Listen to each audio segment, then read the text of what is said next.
سيدتنا خديجة الكبرى وأمهات المؤمنين وفي السلسلة أبو سيد النبي بن علي بن عباس الملك الحسن والهبة فاطمة البغدادية وإلى أبو سيد محمد بن علي الملك الحسن وإلى أمنا رضي رضوان بالسلسلة الشيخ علي الصابني صاحب رواعي البيان بأن الله يتغشاهم برحمة إلى درجاتهم في الجنة وإذا علينا من أسرارهم وأنوارهم ولهم بركاتهم في الدين والدنيا والآخرة وإلى أبو سيد أحمد بن محمد بن علي الملك الحسن وإلى أبو يحيى علوم الدين وسعد شهاب شفاء وجميع مشايخنا ومعلمينا وأساتذتنا أصحاب الحقوق الواجبات علينا بأن الله يفضل من سر بارك فيهم وفي أمرهم إخوانهم وجماعتهم وتلاميذهم في خير الألوف وعافية ولا نية تيسير الأمور وقضاء الهوائج ودفع الشر والبلاء والابتلاء عن جميع الأعداء لنا ولأهل ولبيوتنا ولأهلنا ولأدرتنا بالمصطفى صلى الله عليه وسلم بسر الفاتحة. أعوذ بالله من الشيطان الرجيم. بسم الله الرحمن الرحيم. الحمد لله رب العالمين الرحمن الرحيم مالك يوم الدين إياك نعبد وإياك نستعين اهدنا الصراط المستقيم صراط الذين أنعمت عليهم غير المغضوب عليهم ولا الضالين آمين. Kitab Rawail Bayan Tafsir Ayatil Ahkam minal Quran. Bismillahirrahmanirrahim. Al-Muqaddimah. Tayyib ikhwati hafizakumullah. Insyaallah ini awal pertemuan kita. Ya, awal pertemuan kita dalam kajian apa jenenge? Ngaji muda, menghunda mengaji. Mengaji muda. Ya, muda mengaji. Tayyib, marhaba. Jadi kalau pemuda yang ngaji, yang diajak juga bagian pemudanya. Alhamdulillah masih dianggap pemuda. Alhamdulillah di kesempatan kali ini ada baiknya kita membahas salah satu kitab fenomenal yang sudah dikenal di dunia, yaitu kitab yang dikarang oleh salah seorang guru besar. Beliau adalah salah seorang guru atau dosen ya, salah seorang guru dari guru besar kita, kakek guru kita, yaitu Abu Ya Said Muhammad ibn Ali al-Malik al-Hasani. Ya, kalau tidak salah ya, kisah yang kami dengar dari beberapa alumni Syekh Ali As-Sabuni ini ya, sebagai pengarang dari Rawail Bayan atau kitab tafsir Ayatil Ahkam. Beliau ini dulu mengajar Abu Ya Said Muhammad di Al-Azhar. Nah, lalu ada kesempatan Abu Ya Said Muhammad mengajak beliaunya ini, ngajak Syekh Ali As-Sabuni untuk menetap di kota Mekah. Dan mengajar santri-santri beliau. Nah, akhirnya alhamdulillah Syekh Ali As-Sabuni setuju terhadap penawaran dari Abu Ya Muhammad ini, dan akhirnya beliau mengajar sampai apa bisa dikatakan saat beliau sudah tidak bisa gerak lagi. Jadi bisa dikatakan sakit pun Syekh Ali As-Sabuni ini tetap berusaha untuk tetap hadir ngajar ke pondok Abu Yah di Rusaifah. Taib ikhwati hafizakumullah. Untuk melanjutkan dalam artian untuk mencoba mempelajari apa yang sudah diajarkan oleh beliau di pondok Rusaifah, ya di pondoknya Abu Ya di Rusaifah di Makkah Al-Mukarramah ini. Ada lebih baiknya kalau kita coba mengkaji juga kitab beliau ini sejauh apa sih, seperti apa sih bagusnya, seperti apa sih manfaat yang bisa kita ambil. Yang mudah-mudahan dengan mengkaji ini kita bisa tahu, kita bisa mengerti, kita bisa memahami, dan ujung-ujungnya kita bisa mengamalkan apa yang sudah beliau ajarkan ini.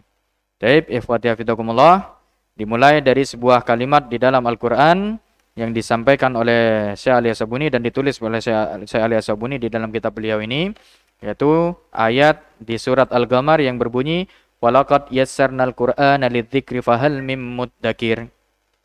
Ini diawali dengan ayat ini untuk membuka kitab beliau. Kita coba masuk di muqaddimah. Ada orang yang mengatakan, bagaimana, ada yang bertanya, beberapa orang bertanya pada kita, bagaimana cara kita agar bisa mengetahui buku itu bagus. Nah, ini ada orang yang bertanya, gimana caranya kita bisa mengetahui buku itu bagus, enak untuk dibaca, bahasannya nyaman untuk dibaca. Otomatis kalau kita masuk ke toko buku, nggak mungkin kita membuka bukunya dan membaca buku satu halaman penuh atau satu hataman penuh sampai selesai dari awal sampai akhir di toko kitab tersebut. Gak mungkin. Karena pasti selain kita akan diusir, ya juga membutuhkan waktu yang lama. Siapa yang akan bertahan untuk membaca satu kitab ini di toko buku sambil berdiri selama 3 atau 4 jam? Gak akan ada yang sanggup. Saya pikir seperti itu. Kalau ada, alhamdulillah. Nah, terus gimana caranya agar kita bisa mengetahui buku ini bagus, buku ini keren, buku ini nyaman, buku ini seru untuk dibaca? Dengan cara bagaimana? Salah satunya yaitu dengan cara membaca muqaddimahnya. Pendahuluan atau kata pengantar dari penulis. Karena muqaddimah itu disampaikan oleh beberapa guru kita, di muqaddimah ini terdapat seperempat atau bahkan sampai separuh dari isi kitab itu. Kenapa? Karena dengan kita membaca muqaddimah kita bisa tahu apa sih tujuannya pengarang ini? Apa sih tujuan dari penulis ini? Manhaj kitabahnya apa? Yang dipakai tata cara beliau menulis ini apa? Ya, menggunakan manhaj apa istilahnya? Tata caranya bagaimana, manhajnya bagaimana, dan lain sebagainya. Terus tujuannya beliau apa? Nulis ini. Apa saja yang dibahas di dalamnya? Nah, itu semuanya dipaparkan di muqaddimah, dipaparkan di kata pengantar. Oleh karena itu, kalau kita ingin melihat suatu kitab, jangan lihat dari judul. Judul seringkali menipu. Judul itu seringkali menipu. Judulnya seru, tapi isinya ternyata kacau balau. Judulnya seolah-olah, seolah-olah itu mendukung Ahlus Sunnah. Ternyata ketika kita baca, menghancur leburkan Ahlus Sunnah. Kayak semacam seperti itu. Jadi kalau ingin mengetahuinya, caranya gimana? Buka muqaddimahnya. Apa tujuan dari penulis saat beliau mengarang atau menulis kitabnya tersebut. Baik, kita mulai dengan muqaddimah dari kitab Rawail Bayan Tafsir Ayatil Ahkam. Bismillahirrahmanirrahim. Al-Muqaddimah. Alhamdulillahilladzi 'allama bil qalam, 'allamal insana ma lam ya'lam, wassalatu wassalamu 'alal basyirin nadhir wasirajil munir sayyidina Muhammadin sallallahu alaihi wasallam alladzi mahalla bihi dhulumatil jahl wal kufr wa azala ma'alimal wathaniyah wad dalal wa 'ala bihi manarat tauhid wal iman wa 'ala alihi washabi syamusul ilmi wal irfan wat tabi'ina lahum bi ihsanin ila yaumiddin. Pembukaan seperti biasa ya, dimulai dengan bahasan hamdalah, bismillah terlebih dahulu, kemudian hamdalah, memuji kepada Allah Subhanahu wa taala, menyampaikan salawat kepada Rasulullah sallallahu alaihi wasallam. Ini secara maklumnya. Jadi dalam artian ada bahasan kenapa harus dimulai dengan bismillah. Tentu saja ini antum sudah pahami secara jelas, karena rata-rata orang yang memulai kajian pasti sudah memberikan petua dan memberikan penjelasan terkait kenapa harus dimulai dengan bismillah dan alhamdulillah. Yang pertama, ya sebagai mengingat saja, tabarukan terhadap hadis Rasulullah sallallahu alaihi wasallam, ya, di mana saat kita memulai sesuatu yang bermanfaat tidak dimulai dengan bismillah, maka hal tersebut akan atau terputus. Ya, kullu amrin dibalin la yubda'u bihi bi bismillahirrahmanirrahim fahuwa aqta. Ya, segala sesuatu yang bermanfaat, yang memiliki manfaat, yang kita mulai tidak dengan membaca bismillahirrahmanirrahim, maka dia terputus barokahnya. Bukan terputus ilmunya. Ingat, ada bahasan, orang yang belajar itu bagaimana bisa kita ketahui dia bisa mendapatkan barokah ilmu. Banyak orang yang memulai dengan tanpa membaca basmalah, tapi ternyata santri-santrinya pinter-pinter, hebat-hebat. Melakukan penelitian macam-macam, luar biasa, dikenal seluruh dunia. Apakah kemudian kita katakan hal tersebut adalah barokah dari ilmu? Wah, barokah, Sat. Kok bisa? Iya, ilmunya manfaat, Sat. Terkenal orangnya. Kitabnya itu loh dijual di mana-mana, dibeli sama orang-orang. Berarti ini barokah ini. Barokah ilmu tidak bisa dinilai dengan zahir. Tidak bisa dinilai dengan duniawi. Seorang santri lebih terkenal dari gurunya, apakah kemudian santri tersebut dinyatakan dia mendapatkan barokah dari guru? Belum tentu. Maaf. Saya mengenal seseorang, beliau masih keluarga pesantren juga, pesantren besar. Nah, tapi tidak perlu kita sebutkan ya, kita mengambil pelajaran saja, tidak perlu kita sebutkan fulan namanya siapa. Beliau ini punya santri, ya, saat nyantri,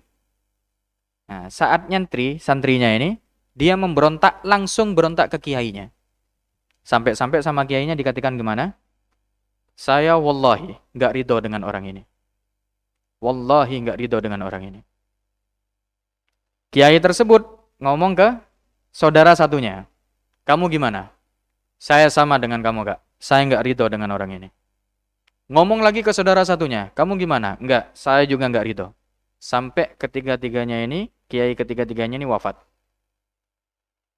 Sampai wafat. Santri tersebut tetap tidak mendapatkan ridho dari kiai tersebut. Dari kiainya ini. Tapi ternyata apa? Santri ini terkenal sekarang. Punya pondok besar. Santrinya ribuan. Gitu loh. Kiainya terkenal sekarang ini, santri tersebut. Jadi kiai besar dia. Akhirnya suatu waktu dia datang ke pondoknya lagi, datang menghadap ke putra dari kiainya yang paling tua. Dia datang. Putra dari kiainya ini yang gusnya lah. Gusnya ini masih nerima. Ahlan, datang. Akhirnya ngobrol. Ngobrol. Lama-lama si santri tadi ini ngomong ke gusnya. Gus, sebetulnya niatan dan tujuan saya ke sini ini mau minta maaf atas apa yang saya lakukan dahulu kala. Waktu masih semasa hidupnya kiai. Apa kata gusnya? Waduh, saya enggak bisa ngasih maaf. Masalahnya pemberian ridho ini enggak bisa diwariskan. Bahasanya gusnya gitu. Masalahnya pemberian ridho itu enggak bisa diwariskan. Jadi gini aja, kamu kalau mau minta maaf, kamu datang saja ke kuburan.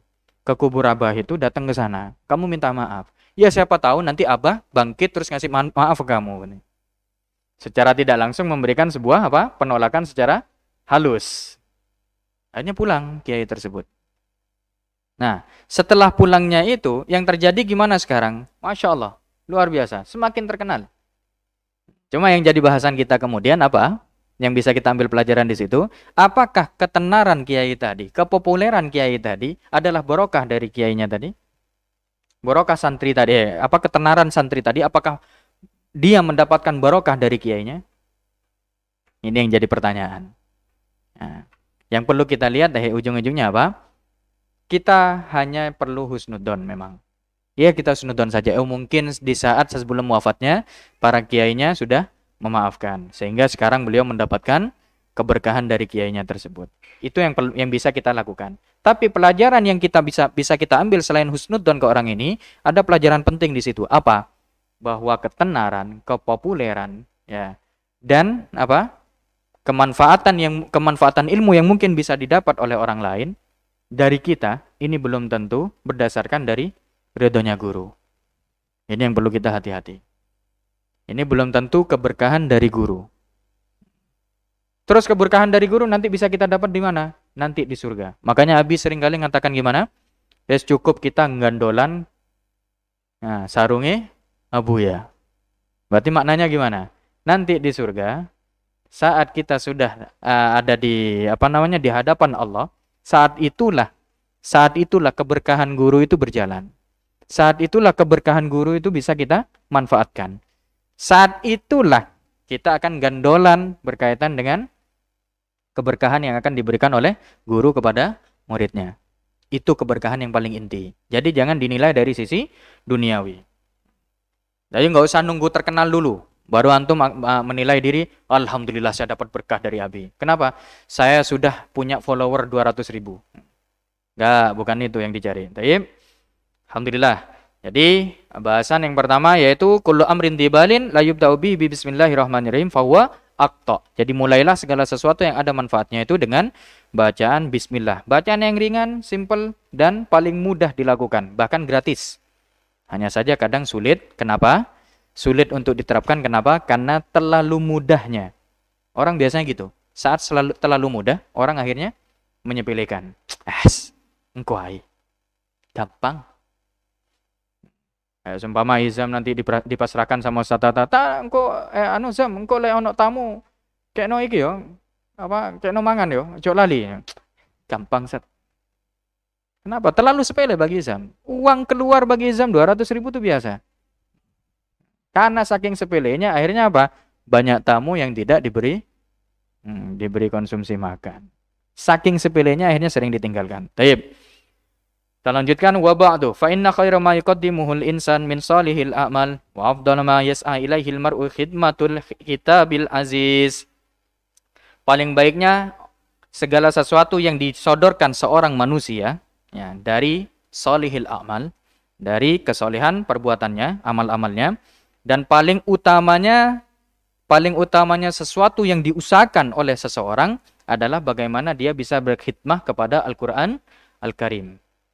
Nih, paling utamanya seseorang untuk mendapatkan suatu suatu keutamaan, yaitu dengan cara apa? Berkhidmah kepada Al-Quranul Karim. Gimana cara kita berkhidmah kepada Al-Quranul Karim? Banyak cara. Banyak cara kita berkhidmah kepada kitab Al-Quran, kitab kita. Yang pertama, ya, kita mungkin bisa mengikuti apa yang sudah disabdakan oleh Nabi kita, khairukum man ta'allamal Qur'an wa 'allamahu. Ta'allamul Qur'an ini apa saja yang bisa kita ambil? Nih, ta'allamul Qur'an, ta'allumul Qur'an ini, ya, ulumul Qur'an ini apa saja yang bisa kita ambil? Banyak.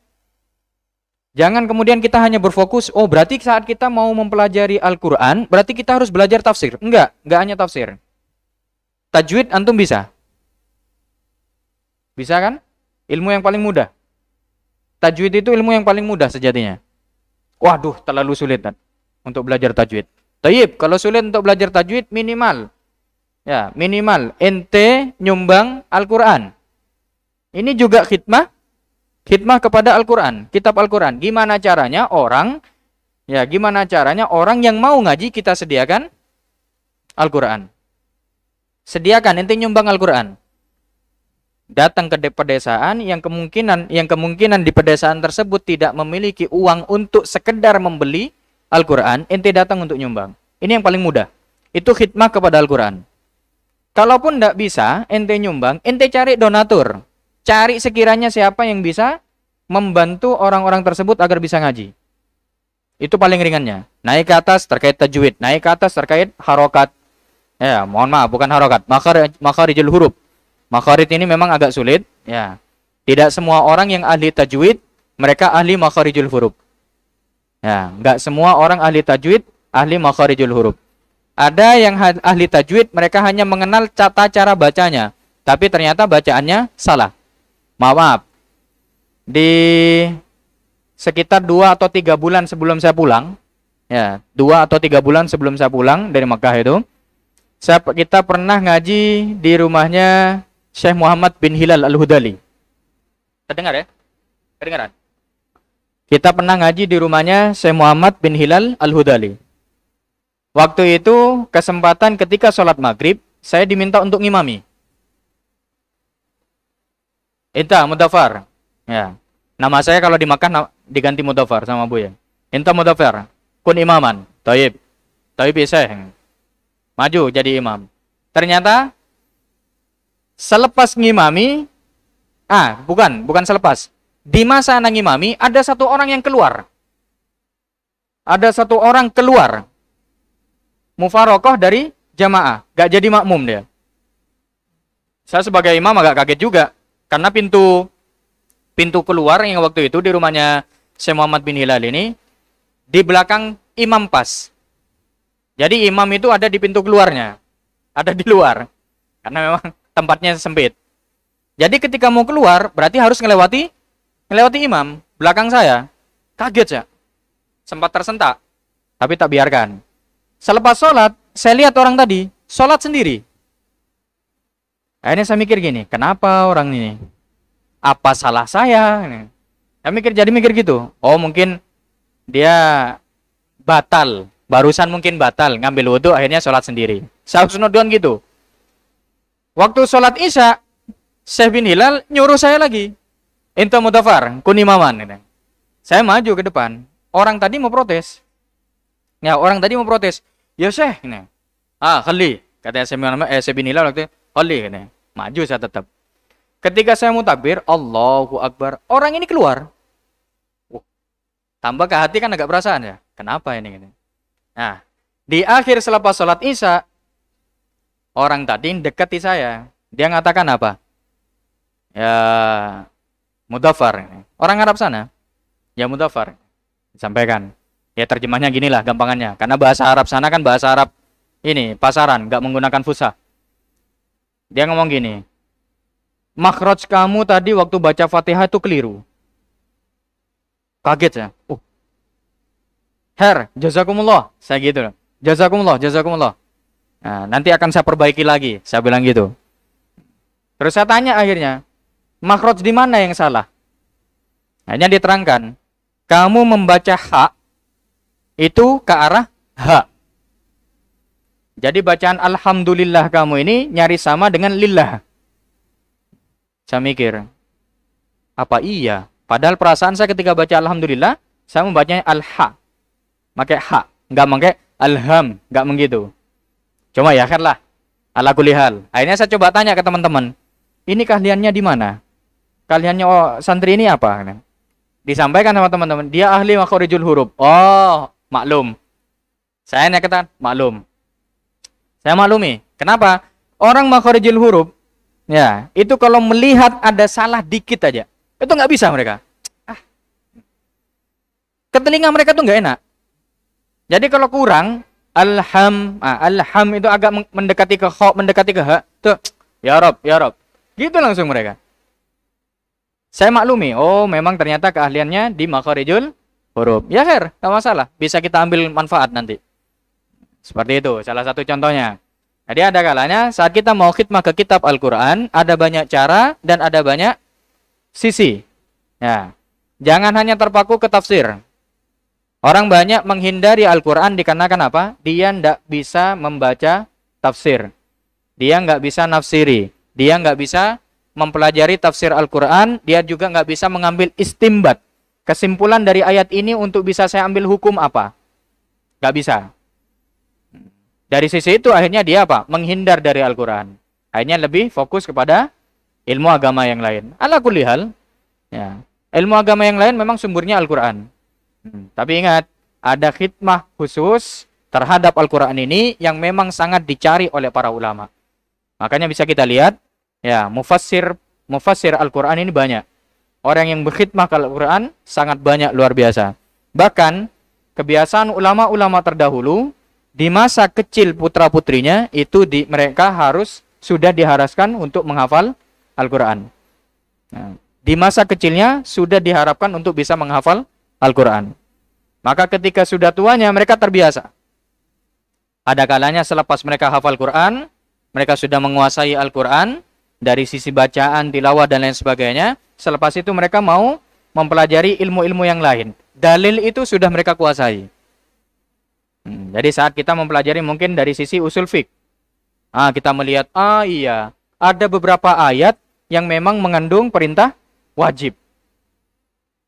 Mengandung perintah di situ. Mungkin dari sisi ini, akhirnya hukum ini jadi wajib, hukum ini jadi begini dan lain sebagainya. Karena mereka sudah memahami dari sisi itunya.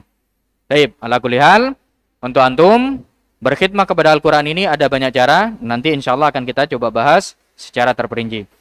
Alladzi ja'alahu Allahu nuran wa diya'an lil insaniyah, di mana Al-Quran ini telah Allah jadikan sebagai cahaya dan pelita bagi manusia, bagi kemanusiaan, bagi kehidupan manusia yang dimaksud ini.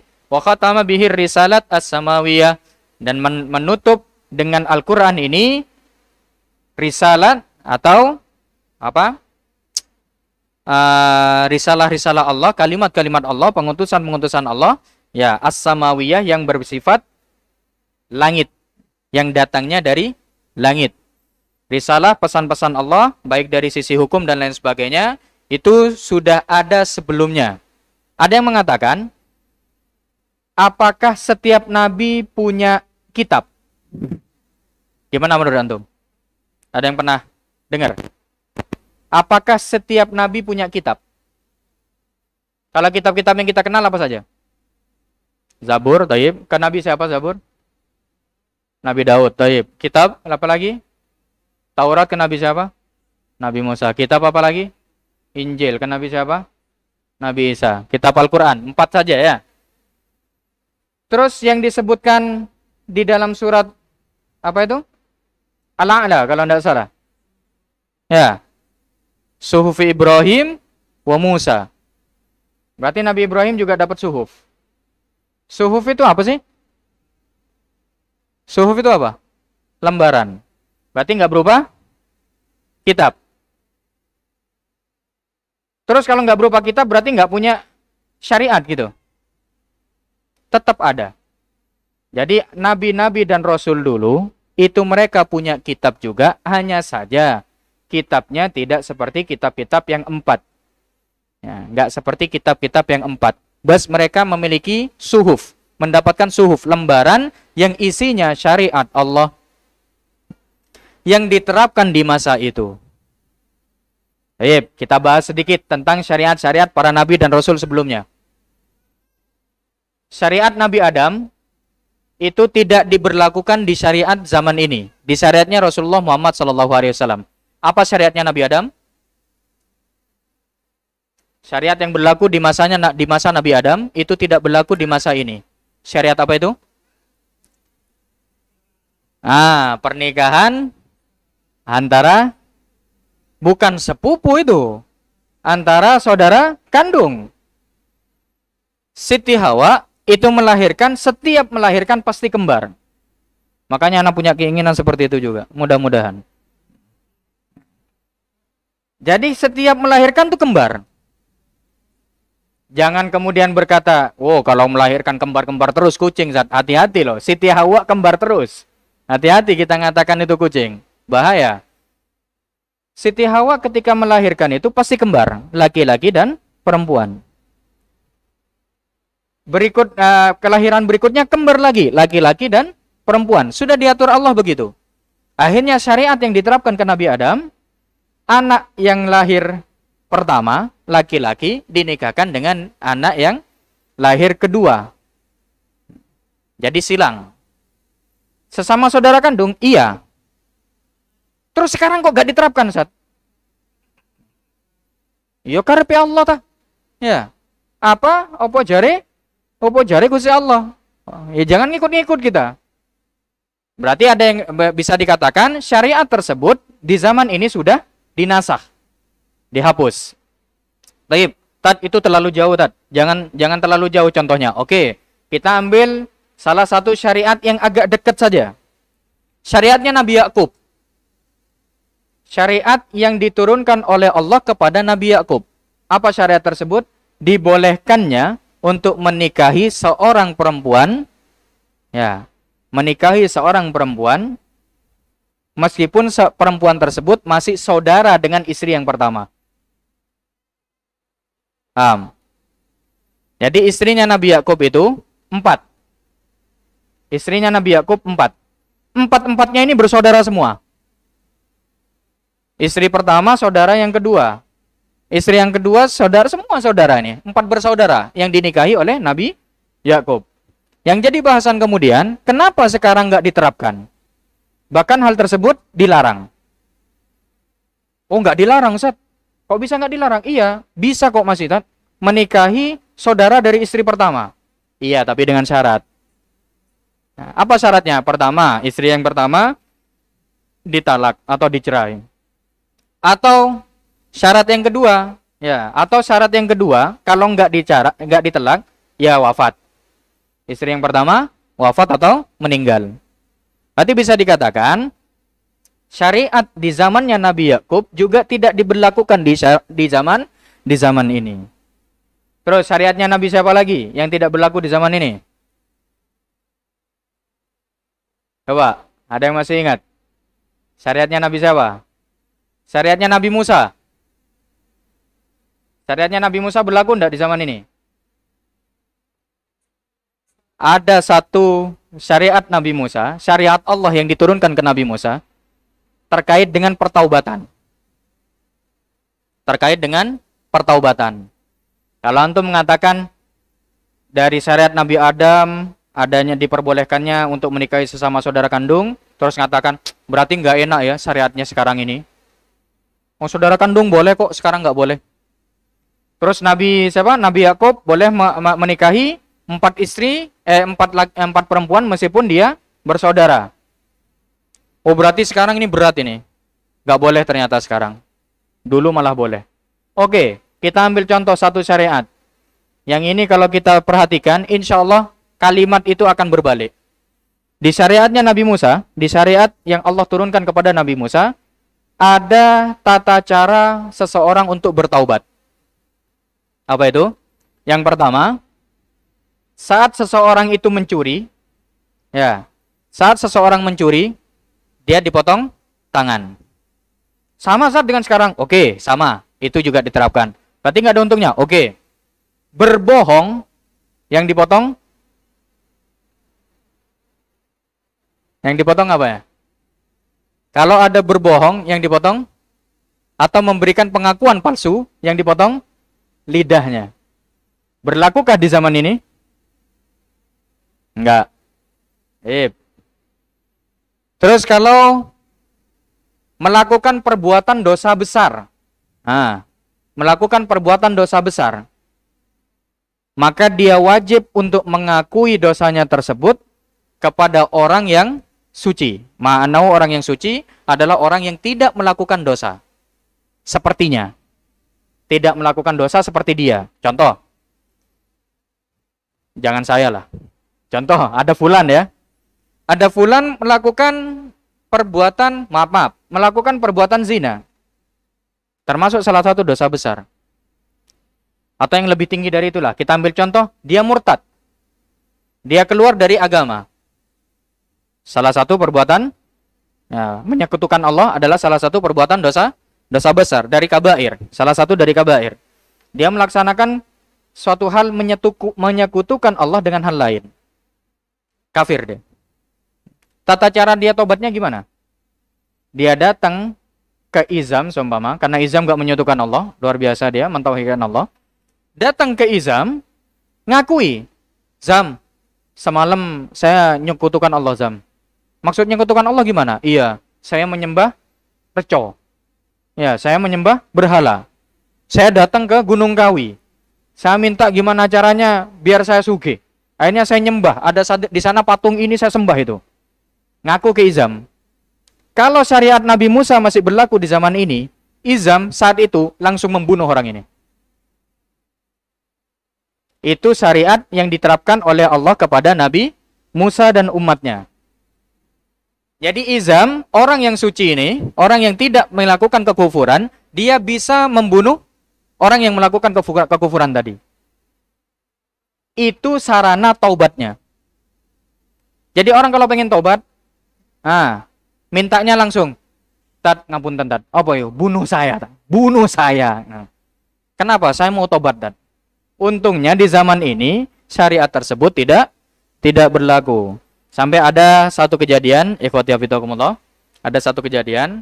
Andai kata di zaman ini terjadi seperti itu, gimana cara kita menyikapi?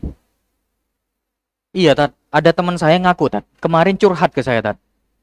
Yo gimana ya? Saya ini aslinya sudah melakukan dosa besar. Kenapa? Saya main nih sama pacar saya tadi malam, seumpama. Ini kasus yang banyak terjadi di antara kita. Ya, di komunitas antum, jangan kita. Komunitas antum. Di komunitas antum ini sering terjadi. Mungkin ada yang curhat waktu itu. Salah satu dari teman kampus atau siapa. Saya lagi tadi malam main sama pacar saya. Gimana ya? Cara saya tobat gimana? Terus antum mengatakan, wah nggak bisa ente, rajam ente. Apa harus seperti itu? Enggak. Enggak seperti itu. Terus caranya gimana? Hal tersebut juga terjadi di masa hidupnya Sayyid Alawi. Abuya Sayyid Alawi pernah didatangi seseorang. Ini yang bercerita siapa? Abuya Sayyid Ahmad. Abuya Sayyid Ahmad pernah cerita ke kita. Syekh Muhammad bin Hilal juga pernah cerita ke kita. Abuya Sayyid Alawi pernah didatangi seseorang. Pas waktu taklim. Waktu taklim di Masjidil Haram. Didatangi oleh seseorang, terus dia mengatakan apa? Ya Sayyid, tolong hukum saya Sayyid. Tolong hukum saya. Loh kenapa? Abuya Alawi waktu itu nanya, loh kenapa? Dia mengatakan apa? Saya sudah berzina. Langsung sama Sayyid Alawi gimana?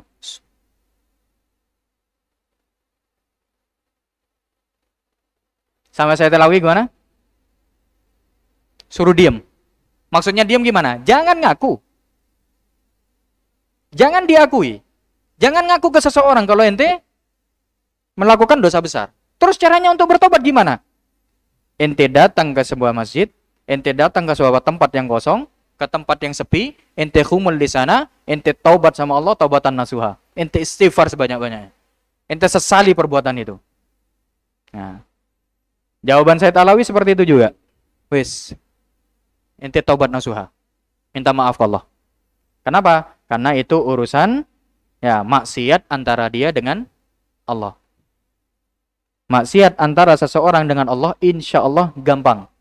Meskipun jangan sampai kita menggampang-gampangkan kan. Jangan sampai kita menggampang-gampangkan. Terus ketika kita melakukan maksiat kepada Allah, terus gampang aja ketika diingatkan sama temannya, ente sudah maksiat sama Allah. Gampang, Allah Maha Pemurah. Nanti aja. Habis sisa. Kok seakan-akan apa? Memudahkan, memang Allah Maha Pemurah, tapi jangan kemudian kita mudahkan. Jangan kemudian kita memudah-mudahkan hal tersebut. Mengulang kegiatannya lagi, melakukan perbuatan maksiatnya lagi, mengulang lagi. Ketika diingatkan temannya, yes, gampang lah. Allah Maha Pengasih, Allah Maha Pengampun. Yang penting kan saya masih ingat sama Allah. Insya Allah diampuni sama Allah. Iya, bahasa insya Allah inilah perlu kita ingat. Insya Allah ini yang perlu kita ingat. Berarti semua atas kehendak Allah. Kalau Allah nggak mau, diampuni nggak kira-kira? Kan begitu aja. Jadi hati-hatinya kita di sisi itu. Baik, ikhwati hafizakumullah, kita lanjutkan dulu. Wamtana 'alal basyariyah biqaulihi jalla wa ala. Dan memberikan kepada kemanusiaan, kepada manusia ini, memberikan imtinan, ya, memberikan karunia kepada manusia dengan firman Allah yang berbunyi bagaimana? Ya ayyuhan nas qad ja'akum burhanun mir rabbikum wa anzalna ilaikum nuran mubina. Ma'anahu ikhwati hafizakumullah, Al-Qur'an ini adalah suatu sumber ilmu kita yang luar biasa. Jadi jangan sampai kemudian kita menganggap Al-Qur'an ini tidak sesuai dengan zaman. Ada bahasan kalau antum ingat di Kitabul Wa'i itu, Kitabul Wa'i atau min aina nabda, ya, itu ada bahasan tidak diperbolehkan hukum itu disesuaikan dengan, harus sesuai dengan tempat dan sesuai dengan zaman. Apakah semua hukum, Tat? Oh, enggak semua hukum. Ya, enggak semua hukum. Tapi ada istilah fikih apa? Kalau fikih mabni alal qiyas boleh. Tapi kalau fiqhul mabadi nggak boleh. Contoh fiqhul mabadi itu seperti apa? Suatu hal yang memberikan kemudorotan, yang jelas-jelas itu memberi kemudorotan, itu nggak bisa kemudian kita sesuaikan dengan zaman. Contohnya, sekarang kalau kalau yang namanya anak muda, milenial, kaum milenial harus datang ke diskotik, wajib. Kalau nggak datang nggak milenial. Terus ketika diingatkan, wah, ente berarti nggak paham ente, nggak paham fikih ente. Fikih itu sesuai zaman. Terus boleh berarti ke diskotik? Iya boleh. Zaman sekarang ini zamannya diskotik. Terus gimana? Ya harus sesuai. Ada kok dalilnya. Ada dalilnya. Fikih itu sesuai dengan zaman. Apakah seperti itu? Enggak. Di fikih mabadi tidak sesuai. Tapi kalau fikih mabni alal qiyas ada. Contohnya seperti apa? Penjualan online. Syarat untuk kita jual beli salah satunya apa? Harus bertemu antara penjual dan pembeli. Ketemu nggak kalau online kita?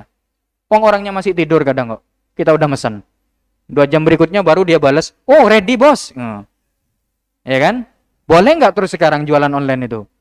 Terus kita ngatakan, "Wah, nggak boleh itu. Itu fikih mabadi itu, nggak bisa." Terus gimana? Haram. Oh, tekon. Satu Indonesia haram semua itu. Ya. Ya, kayak semacam gitu. Jadi fikih, nggak semua fikih yang kemudian harus sesuai dengan perkembangan zaman. Ma'annahu, yang dimaksud harus sesuai dengan perkembangan zaman tadi gimana? Fikih, ajaran Islam, yang biasanya dirangkum di dalam fikih, memang fleksibel. Memang luas. Bisa ditarik. Bisa diulur kemana-mana, masuk ke semua arah, masuk memang, tapi nggak semua. Kalau di situ ada yang berkaitan dengan apa? Dengan hal yang usul, berkaitan dengan hal usul, di mana di situ membahayakan seseorang, di mana di situ membahayakan nasab, bisa menjatuhkan harga diri seseorang dan lain sebagainya, itu tetap nggak boleh. Makanya kalau berkaitan dengan agama gimana, Sat? Dengan ketauhidan, oh apalagi. Berkaitan dengan ketauhidan apalagi. Jadi jangan kemudian kita tawar, ente kenapa kok sekarang menggunakan kostum? Nah, ini nyaris nyampe nih. Nyaris mau masuk ini masanya. Kok sudah menggunakan kostum Sinterklas ini kenapa? Ya ini toleransi. Loh, emang toleransi agama begini? Iya. Wah, enggak bisa. Oh, ente jangan kaku. Islam tuh luas, Islam fleksibel. Yang penting hati saya enggak berkeyakinan. Oh, ngarah wis. Nah, padahal yang perlu kita perhatikan dari sisi apa? Syiar. Islam itu punya syiar, agama lain juga punya syiar. Kalau agama kita masih belum kita tinggikan syiarnya, ngapain meninggikan syiar agama lain? Ini arahnya. Ya. Sedangkan di dalam Al-Quran bunyinya bagaimana? Wa may yu'azzim sya'airallah, mana? Fa huwa min taqwal qulub. Fa innahu min taqwal qulub. Wa may yu'azzim sya'airallah. Syiar-syiar agama ini masuk hal-hal penting juga. Jadi kalau kita meninggikan syiar agama lain, berarti kebalikan dari ayat suci tadi. Kalau Allah akan menganggap orang tadi ini termasuk orang yang takwal kulub karena dia meninggikan syiar agama Islam. Terus kalau dia meninggikan syiar agama lain berarti kebalikan dari itu. Berarti Allah akan memberikan apa ke orang ini? Wallahu a'lam. Ya, silakan bisa dipikirkan sendiri. Mana contoh? Salah satu contoh seperti itu. Jadi ikhwati hafizakumullah, Al-Quran ini adalah nuron mubina, cahaya yang jelas. Makanya ada bahasan di dalam tauhid, di dalam ilmu tauhid terkait ayat Al-Quran yang berbunyi bagaimana? Wa ilahukum ilahu wahid. Nah, dan seterusnya sampai ke arah apa? La ikraha fiddin. Orang kebanyakan membaca kalimat la ikraha fiddin, ayat la ikraha fiddin cuma di situ tok. La ikraha fiddin. Tak. Kayak seolah-olah ayat itu hanya berhenti di situ saja. Padahal itu masih ada lanjutnya. Apa lanjutannya? La ikraha fiddin qad tabayyana ar-rusydu minal ghai. Itu aja. Terus gimana maksudnya, Zat? Ya maksudnya la ikraha fiddin itu bukan bahasan terkait dengan apa? Gak ada pemaksaan. Jadi orang kalau mau masuk Kristen ya udah biarkan aja. Orang mau masuk Buddha ya udah biarkan aja. Anaknya sendiri, Pak, saya enggak mau masuk Islam ya, saya mau masuk. Iya, enggak apa-apa. Bukan begitu prakteknya. Ya, tiba-tiba ada seorang teman kita yang awalnya dia Islam luar biasa, amaliyahnya luar biasa tinggi, hanya gara-gara agak pikirannya teracuni sedikit demi sedikit dengan pemikiran-pemikiran yang mungkin agak melenceng, terus tiba-tiba dia datang ke kita. Alhamdulillah. Kenapa? Mulai 2 hari yang lalu saya sudah ganti agama. Maka alhamdulillah lagi. Terus ketika kita tegur, loh, ente tidak boleh gitu. Agama itu nggak boleh dibuat mainan, nggak boleh ganti-ganti seenak. Wah, ente berarti nggak mengamalkan ayat Quran ente. Ayat Quran sudah jelas, la ikraha fiddin, nggak boleh maksa di dalam agama. Terus kita diem. Iya ya. Wah, iki sing gendeng. Berarti dia nggak memahami sendiri ajarannya. Terus caranya gimana? Saat dikatakan la ikraha fiddin, antum sampaikan juga, antum jangan berhenti di situ. Lanjutkan ayatnya. Qad tabayyana ar-rusydu minal ghai. Maksudnya gimana? Ya udah, ente enggak bakal saya paksa. Untuk datang ke tempat yang bercahaya itu ente enggak akan saya paksa. Ente bisa lihat sendiri mana kamar yang bercahaya, mana yang gelap. Itu yang dimaksud dari ayat ini.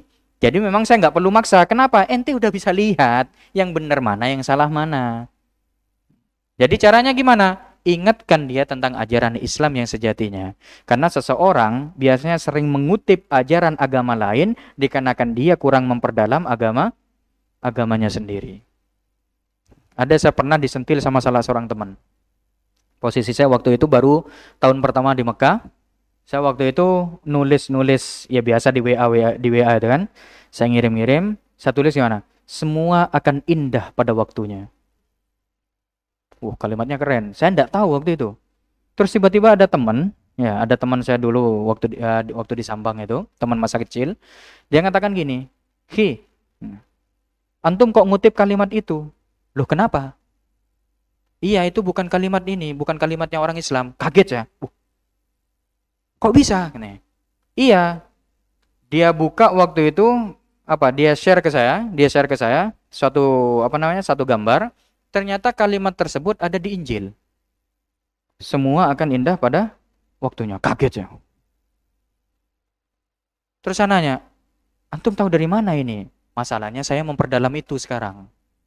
Jadi teman saya ini lagi memperdalam kristologi.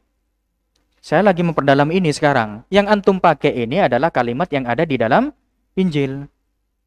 Ya Rob, berarti selama ini teman-teman saya juga menggunakan kalimat ini karena ikut-ikutan, kalimatnya bagus, dan ternyata itu ada di dalam Injil. Nah ini teman saya mengatakan gini, Ahsan, antum jangan pakai kalimat itu lagi. Kalau memang mau menggunakan kalimat yang senada, sudah, pakai saja Alhamdulillah ala kulli hal. Nah, Alhamdulillah ala kulli hal. Ma'nahu apa? Alhamdulillah segala puji bagi Allah ala kulli hal, atas segala sesuatu. Jadi kalau kita dapat musibah, insya Allah di balik musibah itu ada hal baik. Jadi bisa dikatakan saat kita nerima musibah sekarang, nanti di ujungnya pada waktunya, nah kita akan menerima yang namanya keindahan. Atau kalau nggak mau pakai itu, pakai inna ma'al usri yusra. Saya mikir gini, iya sepele aslinya, sepele. Tapi karena ketidaktahuan kita, nah, simbol tersebut, syiar tersebut akhirnya tersebar sampai orang muslim pun seringkali menggunakan kalimat itu. Iya nggak? Sering nggak kita nemukan kalimat-kalimat itu disebarkan teman-teman kita sama muslim? Mungkin karena ketidaktahuan kita. Semua akan indah pada waktunya. Nah, ini sedikit ilmu yang bisa kita share. Terkait ya teguran juga sama. Waktu itu saya nggak sama-sama nggak tahu. Jadi jangan kemudian katakan, wah, Ustaz Rozi, alumni Abuya, di Pujon 7 tahun, lama. Terus gimana? Nggak bakal salah? Ya nggak gitu. Pasti salah juga saya. Kenapa? Karena ilmu saya pun masih sedikit. Seperti bahasa Abi gimana? Ilmu itu semakin dicari, dia akan semakin lari. Ilmu semakin dicari akan semakin lari. Berarti apa? Usaha kita harus kuat. Bahasa Abu ya di dalam satu kesempatan apa? Saya datang kepada ilmu, ilmu hanya memberi sedikit. Saya datang seluruhnya, ya dengan seluruhnya saya lah istilahnya. Bilkul, dengan semua kemampuan saya dan saya maksimal full, tapi ternyata ilmu hanya memberi dirinya itu kepada saya hanya sedikit. Nih. Berarti antum jangan kemudian apa? Jangan kemudian takabur. Oh, enggak takabur, sombong dikit aja. Sama, enggak ada beda. Ya, enggak usah takabur. Kenapa? Karena ilmu yang kita dapat itu hanya secuil aja. Enggak banyak. Ya kalau mau bandingkan, siapa saya sih dibanding Abi? Jauh antara langit dan bumi. Siapa saya sih? Setelah itu kalau kurang, langit dan bumi masih kelihatan. Langsung bayang, siapa saya sih dibanding Abu ya? Antara galaksi Andromeda sama bumi, nggak kelihatan wisan. Masih kurang, siapa sih antara saya dengan Sayyidina Ali? Mono ae, nggak pengen jauh. Masih kurang lagi sama Rasulullah, nggak ada lagi setelah itu.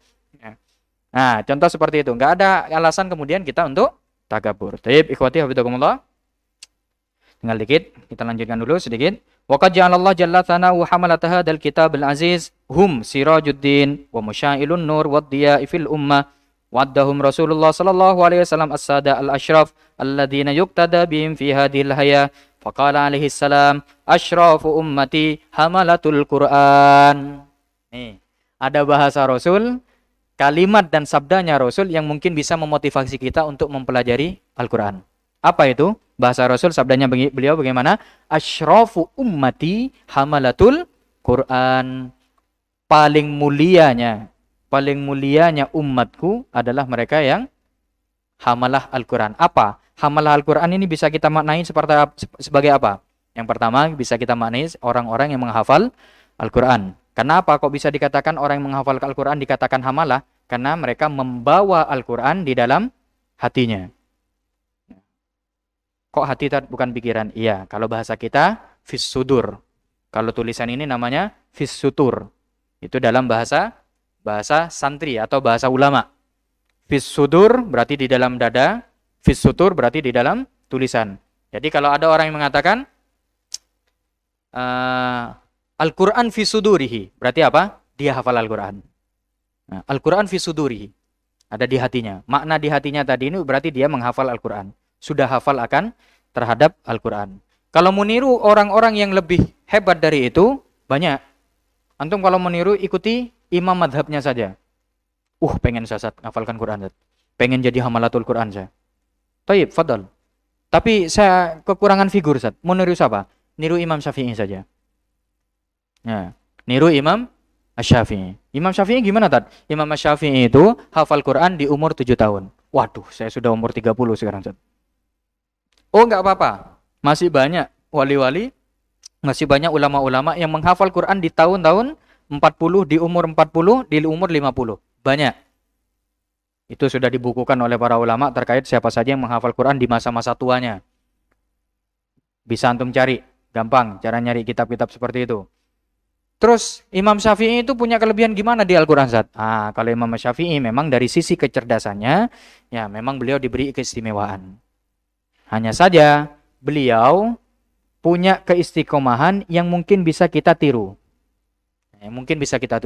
Imam Syafi'i itu punya keistiqomahan membaca Al-Quran di bulan Ramadan. Beliau menghatamkan 1 hari 2 kali. 1 hari beliau hatamkan sebanyak 2 kali. Cepat berarti bacanya. Wallahu a'lam. Mungkin beliau punya apa? Punya apa namanya itu? Ilmu apa namanya?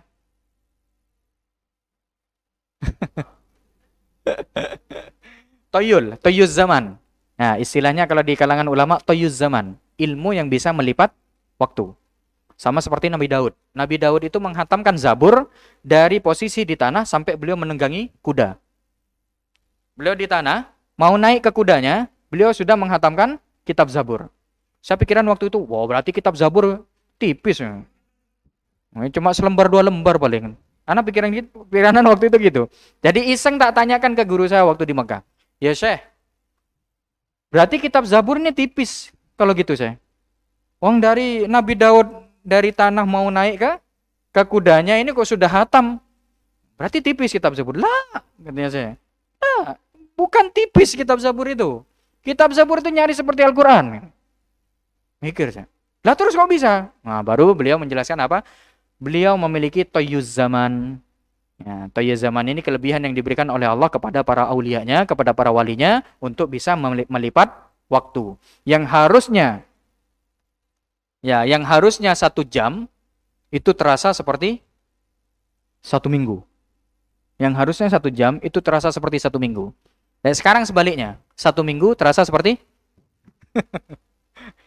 zaman sekarang seperti itu berbedanya. Itu sudah masuk ke arah apa?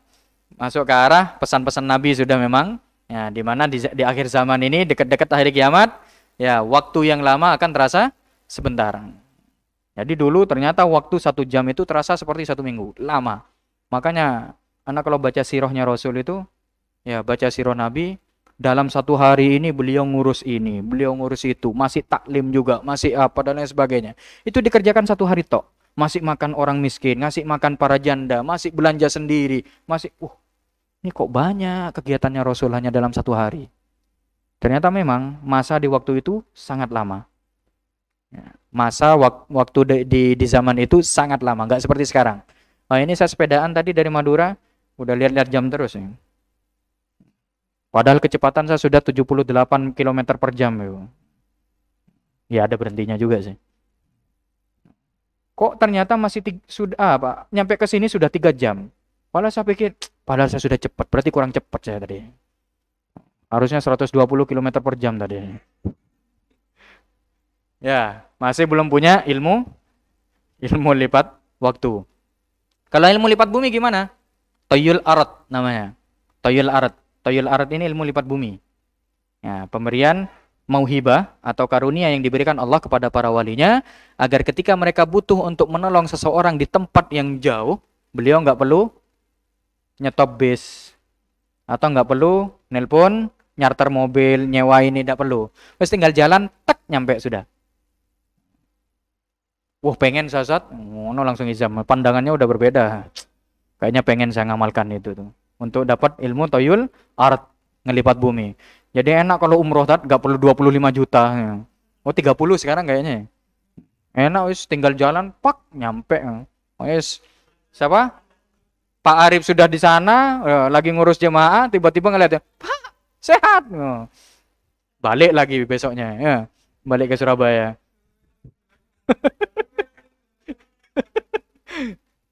Baik. Baik, kita lanjut. Kama bayyana salawatullah wassalamuhu alaihi makanata hadas sinfi minan nas biqaulihi innallaha la yarfa'u bihadzal kitab aqwaman wa yada'u bihi akharin. Jadi jadi Rasulullah sallallahu alaihi wasallam menjelaskan kepada kita di dalam sabdanya bahwa Allah akan mengangkat suatu kaum dikarenakan kitab Al-Qur'an ini dan akan merendahkan suatu kaum juga karena kitab Al-Qur'an ini. Maksud merendahkan gimana, Ustaz? Karena mereka meremehkan isi Al-Quran. Merendahkan Al-Quran dan meremehkan isi Al-Quran. Nih, jadi hati-hati saat kita berbicara tentang dan terkait Al-Quran. Jangan sampai pembicaraan dan ucapan kita yang mengenai bahasan Al-Quran ini tidak sesuai seperti yang dijelaskan oleh Rasulullah Sallallahu Alaihi Wasallam. Baik, ikhwati hafizakumullah, kita lanjut dulu. Waqad ahbabtu an antadima fi sulukiha ulail akarim wa an atashabbaha bihim wa illam akun mithlahum asa ayyana lani syai'un min ajrihim ala haddi qaulil qail fatashabbahu illam takunu mithlahum inna tashabbuha bil kirami falahu. Syekh Ali As-Sabuni mengatakan apa? Qad ahbabtu, maka aku ingin. Aku ingin untuk mengikuti suluknya orang-orang yang kiram ini, orang-orang yang mulia ini. Wan atasyabbaha bihim, dan untuk menyerupai, menyerupai beliau. Menyerupai berarti apa? Tidak harus sama. Menyerupai tidak harus sama. Antum kalau ingat istilah ATM, amati, tiru, modifikasi.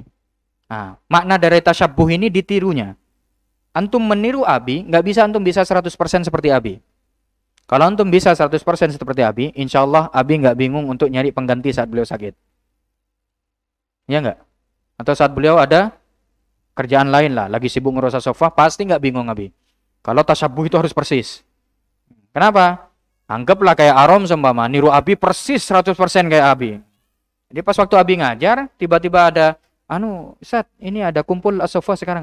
Taib, langsung nelpon Rom. Rom, lanjutkan ini Rom. Saya nyampe ke sini. Penjelasannya sama persis nanti. Seperti Abi. Kalau 100%. Masalahnya tasyabbuh nggak harus mirip persis. Makanya bahasa Rasul di dalam sholat terkait sholat apa? Shollu kama ra'aitumuni usolli. Untungnya sabdanya Rasul begitu. Andai kata sabda Rasul itu shollu kama usolli, habis kita. Serius habis kita. Shollu kama usolli. Berarti bacaannya harus sama. Husuknya juga termasuk yang paling sulit nanti. Jangan bahas yang terakhir nanti husuk. Bacaannya harus sama. Gerakannya juga harus sama. Lamanya juga harus sama. Untungnya gak bersabda Rasul shollu kama usolli. Andai kata itu sabdanya Rasul ngeluh ya. Aduh, ya opo caranya sholat ini. Apalagi ngebayangin sholat tahajudnya Rasul gimana? Sampai bengkak kedua kakinya. Antum tahu? Bengkak kedua kakinya ini pernah saya coba cari. Ternyata ada riwayatnya. Kok bisa kaki beliau ini bengkak? Ternyata apa? Kalau tidak salah riwayatnya Sayyidah Aisyah. Riwayat dari Sayyidah Aisyah. Beliau menyampaikan gimana? Sholatnya Rasul ini, duduknya, lamanya itu sama seperti, tahiyatnya itu sama seperti sujudnya. Lamanya, lama duduknya ini sama seperti lama sujudnya. Lama sujudnya sama seperti lama rukuknya. Lamanya rukuk sama seperti lamanya iktidal. Lamanya iktidal sama seperti lamanya qiyam. Qiyam ini berarti waktu baca surat itu. Dan lama qiyamnya itu sepanjang bacaan surat Ali Imran. Ya, antum bisa bayangin. Surat Ali Imran antum kalau baca biasanya berapa jam? Anda tidak nanya berapa menit ya, berapa jam. Anda kan nanya berapa menit, berapa hari. Oh ini nggak pernah ngikut hataman Fargob maklum. Ya, bacaan Ali Imran Rasul itu nggak bacaannya nggak seperti kita. Kalau kita baca Yasin, mungkin bisa cepat. Bismillahirrahmanirrahim, Yasin wal Qur'an dan seperti itu. Seterusnya. Tapi bacaan Rasul nggak seperti itu. Bacaan Rasul pelan, tartil. Yasin. wal Qur'anil Hakim dan seterusnya. Jadi bacaan beliau Ali Imran itu untuk qiyamnya saja. Rukuknya lamanya sama seperti qiyamnya. Berarti selama bacaan Ali Imran. Kalau Ali Imran 1 jam, anggaplah 1 jam dulu lah. Berarti rukuknya 1 jam, i'tidal 1 jam, sujud 1 jam, duduknya juga satu jam. Sujud pun ada 2 kali. Itu 1 jam. Berarti lamanya. Berarti bisa antum bayangkan, Rasul tahajudnya selalu menyarankan kepada kita 1/3 malam akhir. Berarti perkiraan di jam berapa? Antara jam 2 lah ya. Jam 2 sampai subuh lah. Atau setengah 2-an lah. Jam setengah 2 sampai subuh. Nah, antum hitung wes. Ali Imran antum baca 1 jam. Rukuk 1 jam. Iktidal 1 jam. Terus apa lagi? Sujud 1 jam. Duduk antara 2 sujud 1 jam. Sujudnya lagi 1 jam. Duduk. Ini baru 1 rakaat. Sudah 11 jam. Berarti antum selesai tahajud itu waktu duha nanti. Orang-orang sudah sholat duha, antum baru selesai tahajud. Jadi itulah bisa memberikan pandangan pada kita bahwa Rasul dulu punya yang namanya toyuz zaman. Jadi masa yang harusnya lama itu hanya terasa sebentar. Wah, Rasul ini kayaknya sudah sholat selama 14 jam ini. Dilihat cuma 5 menit baru. Nah, ini toyuz zaman namanya. Atau bisa dikatakan waktu itu memang zaman sangat lama. 1400 tahun yang lalu, waktu itu terasa lambat memang, nggak seperti sekarang. Jadi, seperti itu. Jadi ini kalau mau meniru caranya orang-orang yang kiram. Syekh Al-Sabuni mengatakan di sini bagaimana saya juga ingin meniru mereka. Jadi bagaimana mereka berkhidmah kepada Al-Qur'an, bagaimana mereka menjadi hamalatul Qur'an. Makanya saya membuat buku ini. Ini kelanjutan dari penjelasan beliau di belakang nantinya. Tapi untuk sementara kita muqaddimah saja dulu. Ya, muqaddimahnya memang agak lama dan mau tidak mau memang harus kita pelajari sedikit demi sedikit. Ya. Ada pertanyaan dari teman-teman kita tadi, Ustaz, kok tidak mempelajari fikih saja? Ada orangnya luar biasa ya. Gak perlu saya sebut namanya. Ya. Inisial ya? Oh, nggak usah inisial, nggak enak. Nanti orangnya agak pemalu memang. Jadi ada yang nanya, Tad, kenapa kok nggak mempelajari fikih saja? Kenapa kok kita membahas tafsir ayatul ahkam? Antum kalau ingin tahu, tafsir ayatul ahkam ini di dalamnya lengkap. Ya, kalau antum baca terkait dengan tafsir ayatul ahkam, ini di dalamnya lengkap. Pertama, kita mengaji tentang tafsir ada. Yang kedua, kita mengaji tentang apa? Wujuhul qiraat, meskipun nggak secara mendalam ya, wujuhul qiraah. Qiraah sab'ah itu bagaimana, tata cara bacanya ayat ini dibaca oleh imam ini bagaimana, oleh imam ini gimana, itu ada. Yang ketiga, fikihnya juga ada.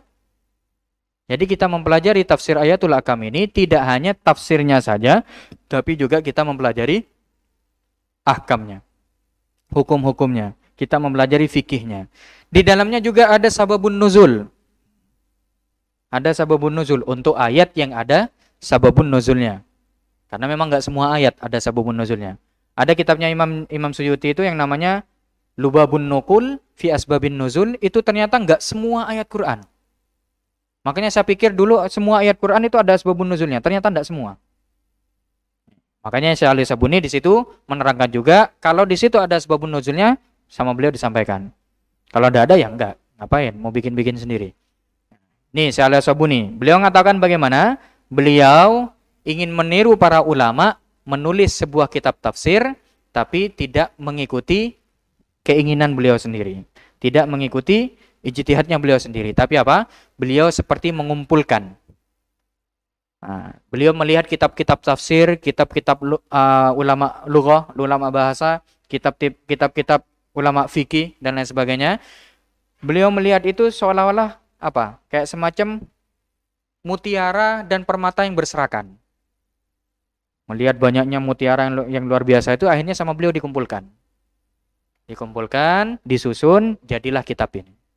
Itu bahasa beliau di dalam muqaddimahnya ini. Baik, ikhwati fillah, mohon maaf karena yang namanya muqaddimah pasti antum akan muncul pertanyaan, kok nggak asik ya?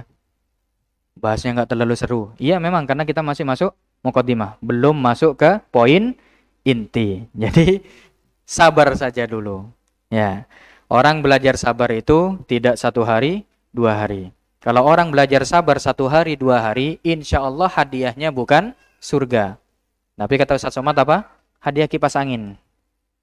Kalau belajar sabar itu cepat. Berhubung hadiahnya surga, makanya belajar sabar lama. Saya sarankan belajar Izam. Izam ini mengalami penderitaan luar biasa.